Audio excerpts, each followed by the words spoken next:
হ্যাঁ, আজ পৌষ পার্বণের জন্য ভালো আমাদের পিঠা হবে, ভাপা পিঠা আর পুর পিঠা। বন্ধুরা সবাই দেখবেন।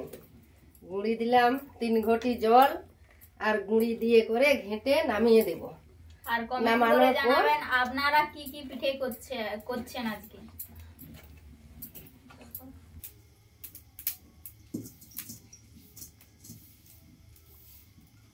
চালের গুঁড়ো মাখানো আছে, সেটাকে নিলাম, নিয়ে করে মাখিয়ে এবারে পুর দিয়ে পিঠা করব।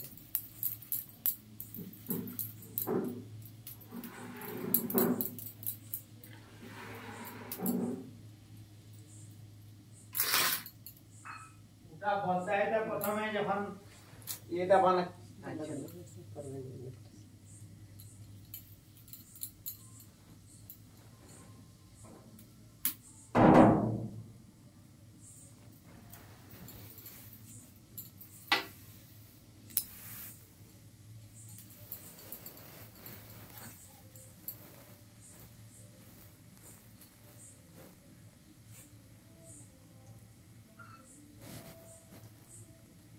পুর ভর্তি করে দিতে হবে, ভালো করে মুড়ে নিতে হবে।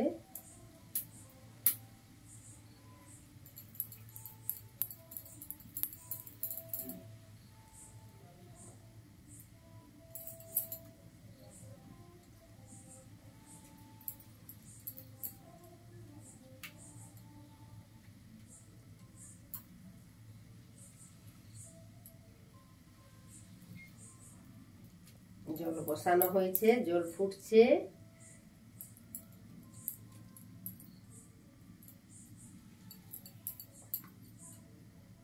পোস্ত পুরগুলো দেখো।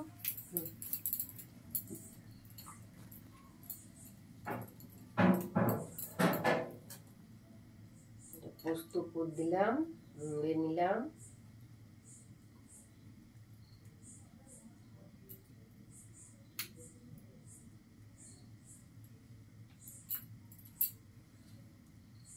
এইভাবে আপনারাও করবেন, খুব সহজ উপায়, খুব সহজে করে খাওয়া যায়। পিঠে পুলি শীতকালে খুব ভালো লাগে খেতে।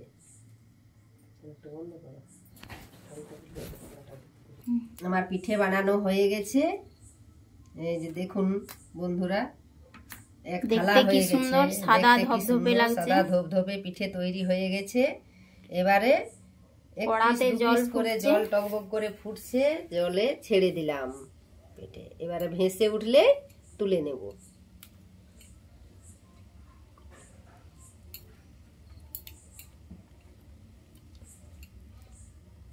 খুব সহজ উপায়ে করে খাওয়া যায়, আপনারাও করে খাবেন।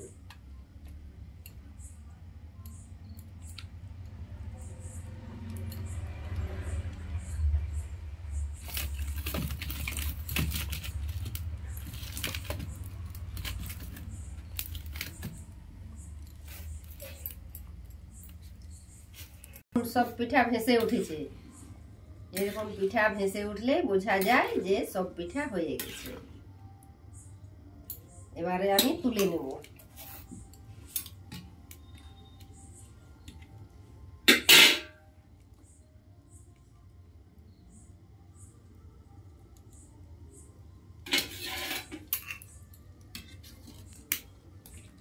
রসগোল্লার মতো ভেসে উঠেছে পিঠা।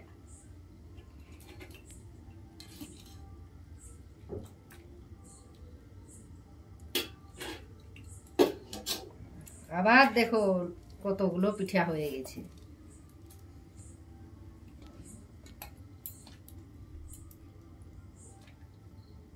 আবার দিয়ে দিলাম জলে, ভেসে উঠলে আবার নামিয়ে নিই।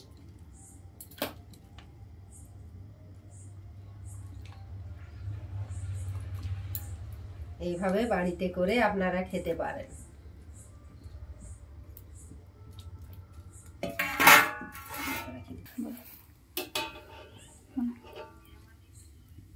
এই যে এগুলাও দেখুন কি সুন্দর ভেসে উঠেছে, এগুলাও তুলে নেব।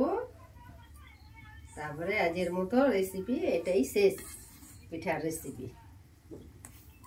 এখানে শেষ করলাম পিঠার রেসিপি। আজ আপনারা করে খাবেন বাড়িতে, খুব সহজে তাড়াতাড়ি হয়ে যায় এই পিঠে। আপনারা এরকম পিঠে কারা কারা করেছেন কমেন্ট করে জানাবেন আমাদেরকে।